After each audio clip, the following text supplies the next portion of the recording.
The key to success is to focus on goal not on obstacles.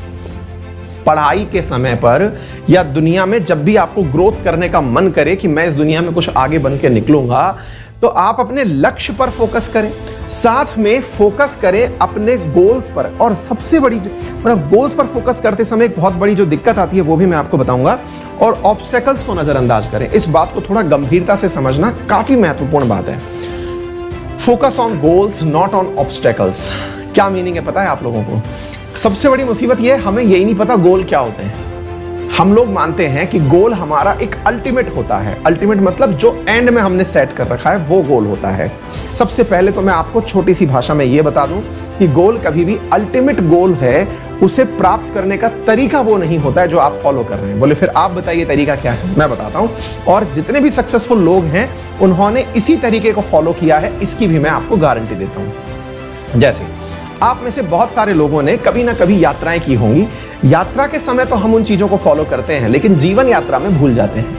मैं उदाहरण के रूप में आपको बताऊं कि यदि किसी व्यक्ति को दिल्ली से जयपुर की यात्रा करनी है, तो दिल्ली से निकलने के बाद जयपुर उसको जितने भी किलोमीटर 250 के आसपास किलोमीटर पड़ रहा है, तो ऐसी स्थिति में वो डायरेक्ट एक कदम दिल्ली में रख करके दूसरा कदम जयपुर नहीं रख सकता। भगवान नहीं है वो कि एक पैर यहां टिकाया दूसरा पैर कहीं और टिका दिया। लेकिन वो जब निकलना शुरू करे और वो ये टारगेट करे कि मैं दिल्ली से निकलते ही गुड़गांव इतने बजे तक पहुंचूंगा, गुड़गांव से निकलने के बाद में मैं भिवाड़ी इतने बजे तक पहुंचूंगा, कोटपुतली, बहरोड और जितने भी बीच में पड़ने वाले जो छोटे छोटे स्टॉपेज हैं उन्हें दिमाग में लेकर के अगर वो चले, तो निश्चित ही उसे यह पता चल जाएगा कि वो जयपुर कितनी देर में पहुंचने वाला है। नंबर दूसरा, वो शुरू तो कर दिया लेकिन सही दिशा में है यह भी उसे पता चल जाएगा।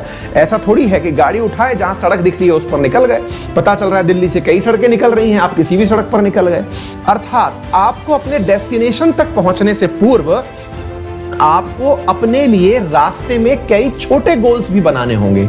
छोटे गोल्स का मतलब ये नहीं है कि यूपीएससी की तैयारी में निकले तो चलिए बैंक की नौकरी पहले निकाल लेते हैं। नहीं, आप यूपीएससी की तैयारी में निकले हैं, आपको पता है कि इस तैयारी का मतलब है 100% सिलेबस तैयार होना। 100% सिलेबस एग्जाम जब देने जाएं तब तैयार हो। लेकिन याद रखिएगा वो 100% एक दिन में नहीं होगा। आपको मंथली गोल्स बनाने होंगे, वीकली गोल बनाने होंगे, डेली गोल बनाने होंगे, ताकि आपको पता रहे कि आप रास्ते से नहीं भटके हैं। आप जैसे रास्ते में चलते हुए साइन बोर्ड्स देखते हैं कि ये रास्ता जयपुर की तरफ जा रहा है, ये रास्ता दिल्ली की तरफ जा रहा है, साइन बोर्ड आपको दिशा देता है। ऐसे ही पढ़ाई में साइन बोर्ड सिलेबस होता है, वो आपको पूरी दिशा देता है कि ये सिलेबस के दाएं बाएं तो नहीं चल रहे हैं। जैसे आपने नोटिस किया होगा, हम आपको जब क्वेश्चंस कराते हैं उसमें बकायदा रेफरेंस देते हैं कि ये क्वेश्चन इस सिलेबस के हिसाब से लिया जा रहा है।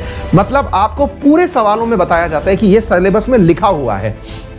एग्जैक्टली ऐसे ही आप जब पढ़ें तो पढ़ने से मतलब ये नहीं कुछ भी रोचक लग रहा है तो पढ़ लिए। यूट्यूब पर इतना ज्ञान है कि आप कई जन्म लेंगे तो भी खत्म नहीं होगा, इतना ज्ञान यूट्यूब पर पड़ा हुआ है। इसका मतलब आपको बहुत सिलेक्टेड होकर के चलना है और ये ध्यान रखते हुए कि मेरी दिशा क्या है। और दिशा को सही बात बताने के लिए सिलेबस सबसे महत्वपूर्ण है, गोल सबसे छोटे जरूरी है। गोल को जितना हो सके सब छोटे छोटे टुकड़ों में तोड़ते लाइए। वो तो हुए गोल, आपका मंथली गोल हो, वीकली गोल हो, डेली गोल हो, उससे आप दिशा निर्धारित करिए। दूसरी बात, ऑब्स्टेकल्स के ऊपर भी जल्दी से खत्म कर देते हैं। ऑब्स्टेकल्स की बात समझना और ये बहुत महत्वपूर्ण है साथियों। हम में से बहुत सारे विद्यार्थी ऐसे होते हैं और मैं भी आप में से एक रहा हूं, जो कि पढ़ते समय ना हमको वो चीजें नजर आती हैं जो हमारे पास नहीं है। जैसे आप पढ़ने बैठे, आपने आज मन बना रखा था कि भाई मैं पेन से बढ़िया सुंदर सुंदर राइटिंग लिखकर पढ़ूंगा।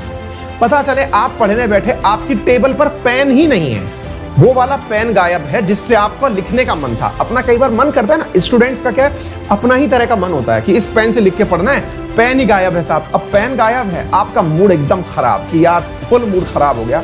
और वो ऐसा खराब होता है कि हम पूरा टाइम जो है ना वो या तो इसकी सर्चिंग में निकाल देते हैं या इसको लेने चले जाते हैं, दिशा से भटक जाते हैं। ऐसे ही आप पढ़ने बैठे, आज मैं बहुत बढ़िया वाला पढ़ूंगा, और अचानक पता चला कि भाई साहब बढ़िया वाला पढ़ने के लिए आपने बत्ती वत्ती जलाई, पंखा वंखा चलाया, शानदार तरीके से बैठे थे, आप कुर्सी पे बैठे, इतनी देर में लाइट चली गई।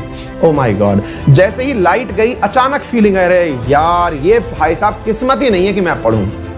क्यों भाई, लाइट को पता है क्या कि साहब बैठ के पढ़ने वाले हैं? बहुत सारे दुनिया के काम अटक गए होंगे यार, कई ऑपरेशंस भी हो रहे होंगे इस समय पर, पता नहीं क्या क्या हो रहा होगा।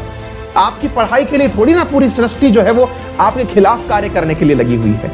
हम में लेकिन ये मुसीबत होती है। मेरा आज भूगोल मतलब ज्योग्राफी पढ़ने का मन है, मैं किताब के लिए बैठा, अचानक याद आया शिट यार वो तो मेरा दोस्त लेके चला गया था, अब मैं क्या करूं, आज की पढ़ाई कैंसिल।